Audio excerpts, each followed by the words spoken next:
What's going on, guys? It's your boy and the Matrix, and 2025 is just around the corner, and I've been looking at some game trailers, and I gotta say, China's got some goodies.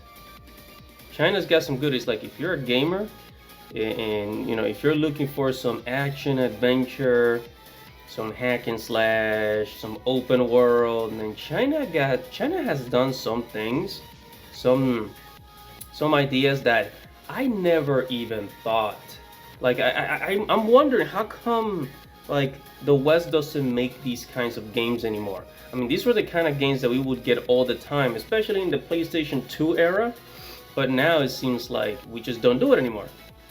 So let me give you a list of games that China is gonna be releasing around 2025, like throughout 2025, that that are absolutely just going to you know conquer the year of video games in video games. So starting with Infinity Nikki. Okay, Infinity Nikki is a Chinese game.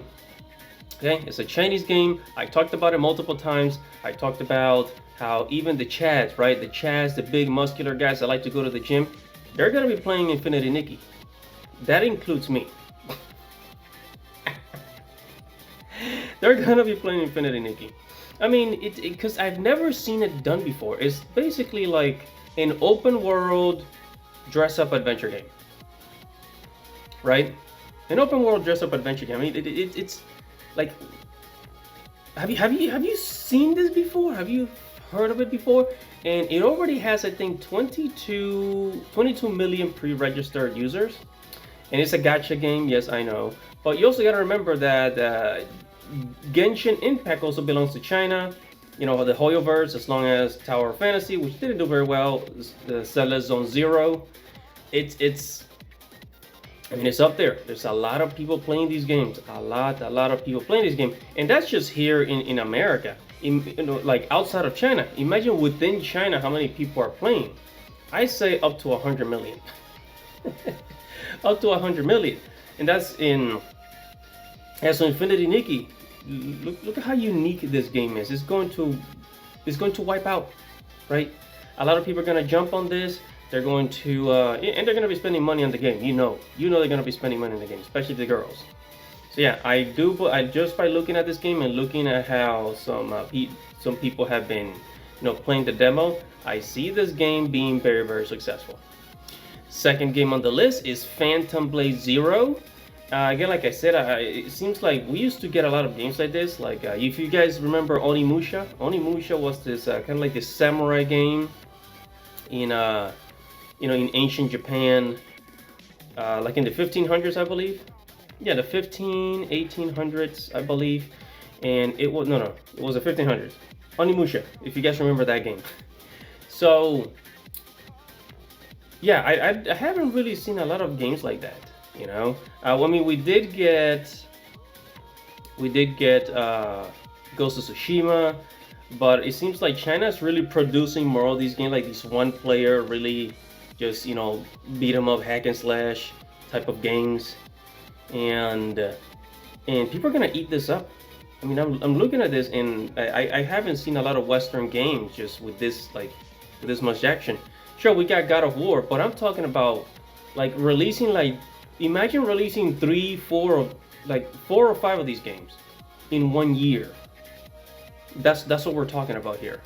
So China, these Chinese studios, they're gonna be banking, especially here in the West. They're gonna be banking, I tell you. So, third one on the list is Wuchang Fallen Feathers. This has a female lead, but unlike a lot of female lead, this does look very very, very interesting. I know that a lot of people are probably gonna say, oh, well, this is just another strong girl boss type of game. Well, yeah, but I don't think it's gonna have any of the Western agendas, if you know what I'm talking about. I think it's just gonna be a straight up action-packed game, Tomb Raider Blood Rain no BS female lead. So I don't think it's gonna have any of the Western nonsense in it. I think it's just gonna be very straightforward. She's a girl. She's very strong. She can kick ass. And then fourth one on the list is Dynasty Warriors Origin. I haven't played the Dynasty Warriors in, I think, since the 2010s, I think.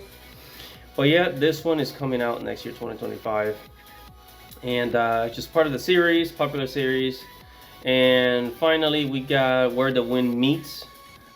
This game actually looks pretty cool. It seems a bit slow paced with the battle system, you know, it seems a bit slow paced, but other than that, it looks pretty cool. Yeah, man. So a lot of these games, you know, a lot of these Chinese games, they're really, I mean, they're really rocking. They're really looking really good, looking absolutely breathtaking. And these are like 4 games. So like 4 or 5, this is like just 5 games, and apparently there's gonna be more being released on the for mobile apps, right? For, you know, for mobile gaming and other platforms. But I mean, they're really tackling this, man. They're really tackling, really going at it.